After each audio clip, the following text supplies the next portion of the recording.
بسم اللہ الرحمن الرحیم۔ شروع اللہ کا نام لے کر جو بڑا مہربان نہایت رحم والا ہے۔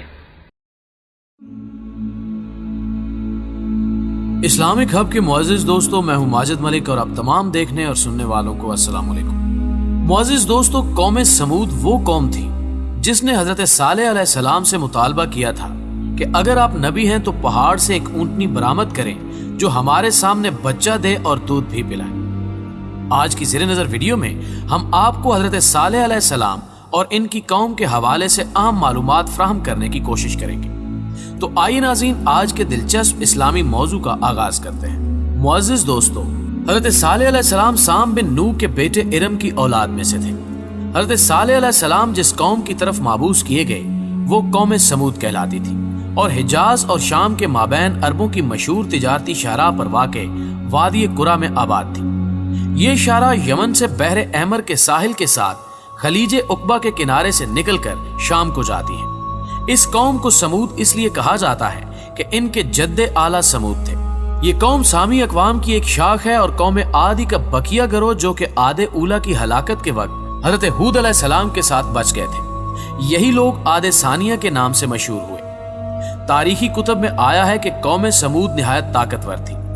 لوگ طویل العمر تھے، فن سنگ تراشی اور تعمیرات کے ماہر تھے۔ یہ لوگ پہاڑوں کو کاٹ کر اس میں نہایت مہارت سے مکان بناتے تھے۔ قرآن کریم کی سورہ فجر میں ان کی صلاحیت کا تذکرہ ملتا ہے۔ ان کی بنائی ہوئی بستیوں کے کھنڈرات شام اور حجاز کے درمیان آج بھی پائے جاتے ہیں۔ آثار قدیمہ کے ماہرین کو تحقیق کے دوران وہاں ایک ایسا مکان بھی ملا ہے جسے شاہی حویلی کہا جا سکتا ہے۔ اس میں متعدد کمرے تھے اور ایک بڑا ہاؤس تھا اور یہ پوری عمارت پہاڑ کو کاٹ کر بنائی گئی تھی۔ ان کھنڈرات کا تذکرہ عرب کے مشہور مورخ مسعودی نے بھی کیا ہے۔ یہ قوم حضرت ابراہیم علیہ السلام کی بعثت سے بہت پہلے گزری ہے۔ ناظرین گرامی، قوم سمود بھی اپنے آباء و اجداد کی طرح بت پرست تھی اور شرک میں مبتلا تھی۔ اس لیے اللہ تعالیٰ نے ان کی ہدایت اور رہنمائی کے لیے انہی میں سے ایک برگزیدہ ہستی حضرت صالح علیہ السلام کو اپنا پیغمبر بنا کر بھیجا تاکہ آپ اس گمراہ قوم کی رہنمائی کریں اور انہیں اس بات کی طرف متوجہ کریں کہ کائنات کی ہر شے خدا کی توحید اور یکتائی پر شاہد ہے، اور یقینی دلائل کے ساتھ ان کے گمراہ کن عقائد کو باطل ثابت کریں اور بتائیں کہ پرستش اور عبادت کے لائق ہستی وہ ہے جس نے تمام کائنات کو تخلیق کیا ہے۔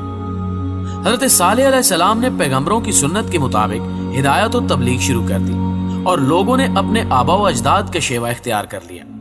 حضرت صالح علیہ السلام کو جھٹلایا گیا اور تمسخر اڑایا گیا۔ لوگوں نے کہا، اے صالح، تو ایسا آدمی تھا کہ ہم سب کی امیدیں تجھ سے وابستہ تھیں، پھر کیا ہوا کہ تو ہمیں ان معبودوں کی پرستش سے روکتا ہے جنہیں ہمارے باپ دادا پوجتے چلے آئے ہیں؟ ہمیں تیری کسی بات کا یقین نہیں ہے۔ حضرت صالح علیہ السلام انہیں بار بار سمجھاتے اور نصیحت فرماتے رہے مگر قوم اپنی ہٹ دھرمی پر قائم رہی۔ لوگوں کا بغض و عناد بڑھتا رہا اور انہوں نے آپ کی شدید مخالفت شروع کر دی۔ البتہ ایک مختصر جماعت نے آپ کی دعوت کو قبول کیا اور چند لوگ ایمان لے آئے۔ قوم سمود کے افراد نہایت آسودہ حال تھے۔ مال و دولت کی فراوانی سے ان کی معاشی حالت بہت اچھی تھی۔ انہیں عیش و عشرت کا ہر سامان میسر تھا، لہٰذا ان میں وہ تمام اخلاقی برائیاں پیدا ہو گئی تھیں جو عموماً طاقت اور قوت کے نشے میں بدمست لوگوں میں پیدا ہو جاتی ہیں۔ انہیں اپنی دولت و ثروت اور جسمانی قوت پر بڑا ناز تھا۔ قوم سمود کے ارباب اقتدار اور صاحب حیثیت لوگ باطل پرستی میں اس قدر غرق ہو چکے تھے کہ حق و معرفت کی روشنی نے ان سے قطع تعلق کر لیا تھا۔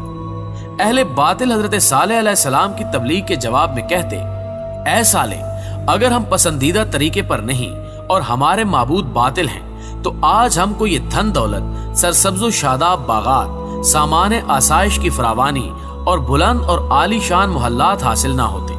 تو خود اپنی اور اپنے پیروکاروں کی بدحالی اور غربت پر غور کر اور ہمیں بتا کہ مقبول لوگ ہم ہیں یا تم اور تمہارے خستہ حال پیروکار۔ اسلامک ہب کے معزز دوستو، قوم کے اس گستاخانہ طرز کلام کے جواب میں حضرت صالح علیہ السلام نے فرمایا کہ تم اپنی خوشحالی اور عیش سامانی پر تکبر نہ کرو۔ وسائل کی یہ فراوانی تمہارے زور بازو کا نتیجہ نہیں ہے، نہ ہی ان وسائل کی فراہمی کو ہمیشہ برقرار رکھنا تمہارے اختیار میں ہے۔ یہ نعمتیں جو تمہیں حاصل ہیں اسی رحیم و کریم ذات کی عطا کردہ ہیں جو تمہارا اور کائنات کی ہر شے کا خالق و مالک ہے۔ اگر تم اس کے شکر گزار بندے بنو گے تو وہ تمہیں مزید انعام و کرامات سے نوازتا رہے گا، اور اگر تم نے کفران نعمت کیا اور ان نعمتوں کے حصول پر مغرور ہو گئے تو یہی وسائل تمہارے لیے ادبار بن جائیں گے۔ آل سمود اس حقیقت کو تسلیم کرنے کے لیے تیار نہ تھے کہ حضرت صالح علیہ السلام اللہ کے فرستادہ پیغمبر ہیں۔ اپنی سرداری اور مال و دولت کے ذخائر پر تسلط کی بنا پر وہ گمان رکھتے تھے کہ اللہ کے احکامات کو لوگوں تک پہنچانے کے اہل ہم لوگ ہیں۔ وہ لوگ جو حضرت صالح علیہ السلام پر ایمان لے آئے تھے اہل باطل کی تحقیر و تضحیک کا نشانہ بنتے۔ یہ لوگ ایمان کی دولت سے سرفراز اہل بصیرت کو مخاطب کر کے پوچھتے، کیا تمہیں یقین ہے کہ صالح اپنے پروردگار کا بھیجا ہوا رسول ہے؟ جواب میں حضرت صالح علیہ السلام کے پیروکار کہتے کہ بے شک ہم اس کے لائے ہوئے پیغام پر ایمان رکھتے ہیں۔ یہ بات منکرین کے لیے ناقابل برداشت تھی کہ ان کے علاوہ کسی اور شخصیت کے لیے لوگوں کے دلوں میں اس قدر ادب و احترام ہو کہ وہ اس کی کہی ہوئی بات کو بلا چون و چرا تسلیم کر لیں۔ اپنے اقتدار کے لیے وہ اسے خطرہ سمجھتے تھے۔ حضرت صالح علیہ السلام کی عزت اور شرف کو ان کے پیروکاروں کی نظروں میں کم تر ثابت کرنے کے لیے وہ کہتے کہ ہم ہر اس بات کو رد کرتے ہیں اور ہر اس بات کو تسلیم کرنے سے انکار کرتے ہیں جو صالح تمہارے سامنے بیان کرتا ہے۔ باطل پرستوں کا یہ جواب سطحی سوچ رکھنے والے ظاہر بین لوگوں کے لیے قابل ستائش تو ہو سکتا تھا، لیکن وہ لوگ جن کے قلوب ایمان کے نور سے منور ہو چکے تھے اس متکبرانہ جواب سے قطعاً متاثر نہ ہوئے۔ ناظرین گرامی، ارباب اختیار نے جب یہ دیکھا کہ معاشی طور پر کمزور لوگوں میں حضرت صالح علیہ السلام کا اثر و رسوخ بڑھ رہا ہے تو انہوں نے حضرت صالح علیہ السلام کو جھٹلانے کے لیے اور اللہ کا پیغمبر ہونے کا غلط دعوے دار ثابت کرنے کے لیے ان سے مطالبہ کیا کہ وہ اگر واقعی اپنے پروردگار کے فرستادہ بندے ہیں تو کوئی معجزہ دکھائیں۔ حضرت صالح علیہ السلام ان لوگوں کی فطرت سے واقف تھے، اس لیے انہوں نے فرمایا کہ کہیں ایسا نہ ہو کہ واضح نشانی دیکھ لینے کے بعد بھی تم اپنی ہٹ دھرمی پر قائم رہو اور کفر ترک نہ کرو۔ قوم کے چیدہ سرداروں نے وعدہ کیا کہ اگر تم ہمارے مطالبے کے عین مطابق نشانی دکھا دو گے تو ہم تیری صداقت پر ایمان لے آئیں گے۔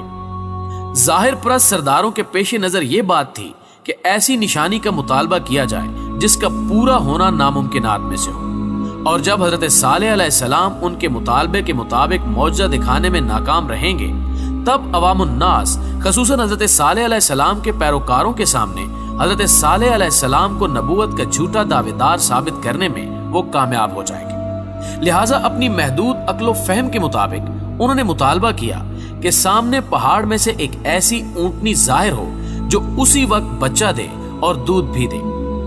حضرت صالح علیہ السلام نے بارگاہ الہی میں دعا فرمائی، اللہ تعالیٰ نے اپنے محبوب بندے کی استدعا قبول فرمائی اور پہاڑ میں ایک ٹھوس چٹان پھٹ گئی جس میں سے ایک نہایت عظیم الجثہ اونٹنی برآمد ہوئی۔ اونٹنی نے ظاہر ہوتے ہی ایک بچے کو جنم دیا۔ حضرت صالح علیہ السلام نے قوم سے فرمایا، تم کو پہنچ چکی ہے دلیل تمہارے رب کی طرف سے، یہ اونٹنی اللہ کی، اس سے ہے تم کو نشانی، سو اس کو چھوڑ دو، کھائے اللہ کی زمین میں اور اس کو ہاتھ نہ لگاؤ بری طرح، پھر تم کو پکڑے گی دکھ کی مار۔ معزز ناظرین گرامی، حق و صداقت کی یہ واضح نشانی دیکھ کر کچھ لوگ حضرت صالح علیہ السلام پر ایمان لے آئے، مگر بہت سے ایسے بھی تھے جنہوں نے جہالت کی تاریکیوں کو ہدایت کے نور پر ترجیح دی۔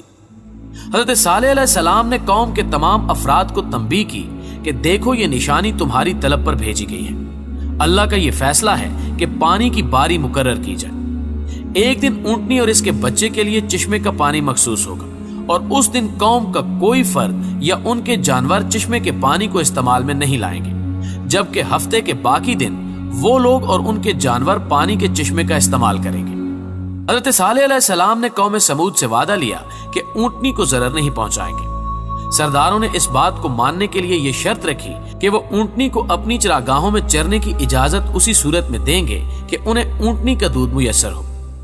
اگرچہ قوم اس حیرت انگیز معجزے کو دیکھ کر بھی ایمان نہیں لائی تھی، لیکن حضرت صالح علیہ السلام سے کیے ہوئے اقرار نے انہیں اس بات سے باز رکھا کہ وہ اس ناکے کو ضرر پہنچائے۔ چنانچہ یہ معمول بن گیا۔ اونٹنی اور اس کا بچہ ایک روز چشمے کا پانی استعمال کرتے اور اس روز کسی اور کو چشمے کا پانی استعمال کرنے کی اجازت نہیں تھی۔ قوم اونٹنی کا دودھ اپنے استعمال میں لاتی اور اس کے بدلے اونٹنی اپنے بچے سمیت بلا روک ٹوک چراگاہوں میں چرتی رہتی۔ آل سمود زور آور قوم تھی۔ اگرچہ وہ لوگ اپنے وعدے پر قائم تھے، لیکن حضرت صالح علیہ السلام کی تبلیغ حق انہیں کھٹکتی رہتی تھی۔ حضرت صالح علیہ السلام سے تو وہ پہلے ہی نالاں اور بیزار تھے، اب اونٹنی اور اس کے بچے کی وجہ سے ان پر پانی کے استعمال پر ایک روز کی پابندی بھی لگ گئی تھی۔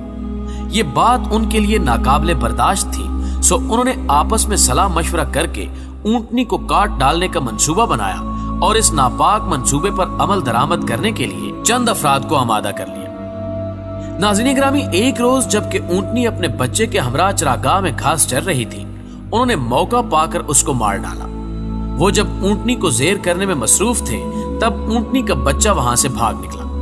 چند ایک نے اس کا پیچھا کیا، لیکن وہ ان کی دسترس سے باہر رہا اور پہاڑ پر چڑھ کر کربناک آواز میں چلانے لگا۔ روایت ہے کہ بچہ اسی پتھر میں داخل ہو گیا جس پتھر سے اونٹنی باہر نکلی تھی۔ حضرت صالح علیہ السلام کو جب اس واقعے کا علم ہوا تو انہیں بے حد افسوس ہوا۔ انہوں نے نافرمان قوم کو مخاطب کر کے کہا کہ تم لوگ اپنے وعدے سے پھر گئے ہو، غصے اور انتقام کے جذبے نے تمہیں اندھا کر دیا ہے۔ تم لوگوں نے اللہ تعالیٰ کے صریح حکم کی خلاف ورزی کی ہے، اب اپنے کیے کی سزا بھگتو۔ اللہ کا عذاب نافرمانوں پر نازل ہو کر رہے گا۔ شک و وسواس میں مبتلا قوم سمود نے حضرت صالح علیہ السلام سے پوچھا، تیرے پروردگار کا عذاب کب آئے گا؟ حضرت صالح علیہ السلام نے جواب میں انہیں 3 دن کا وقت بتایا۔ 3 دن کے بعد بجلی کی چمک اور کڑک کا عذاب آل سمود پر نازل ہوا۔ سوائے حضرت صالح علیہ السلام اور ان پر ایمان لانے والے افراد کے، پوری قوم ہلاک اور تباہ و برباد ہو گئی۔ عذاب الہی سے بچ جانے والے یہی لوگ سمود ثانیہ کہلاتے ہیں۔ سورہ ہود میں گم کردہ راہ اور نافرمان قوم سمود پر نازل ہونے والے عذاب کا تذکرہ اس طرح ہے، اور پکڑا ان ظالموں کو چنگھاڑ نے، پھر صبح کو رہ گئے اپنے گھروں میں اوندے پڑے جیسے کبھی رہے نہ تھے ان میں۔ سن لو سمود منکر ہوئے اپنے رب سے، سن لو پھکار ہے سمود کو۔ حضرت صالح علیہ السلام نے حزن و ملال کے ساتھ ہلاک شدگان کو مخاطب کر کے فرمایا، اے قوم، بلا شبہ میں نے اپنے پروردگار کا پیغام تم تک پہنچایا اور تم کو نصیحت کی، لیکن تم تو نصیحت کرنے والوں کو دوست ہی نہیں رکھتے۔ معزز دوستو، حضرت صالح علیہ السلام کی قبر مبارک کے حوالے سے کہا جاتا ہے کہ ان کی قبر امان کے علاقے سلالہ کے مقام پر موجود ہے، اور یہ مقام سلالہ سے 160 کلومیٹر دور ہے۔ دوستوں، میں پوری امید ہے کہ آج کی ویڈیو بھی آپ کو بے حد پسند آئی ہوگی۔ ویڈیو پسند آنے کی صورت میں اسے دوستوں کے ساتھ شیئر کیجیے اور کمنٹ باکس میں ہمیں اپنی قیمتی تجاویز سے ضرور آگاہ رکھیے گا۔ آج کی ویڈیو میں بس اتنا ہی۔ اگلی ویڈیو تک کے لیے اللہ نگہبان۔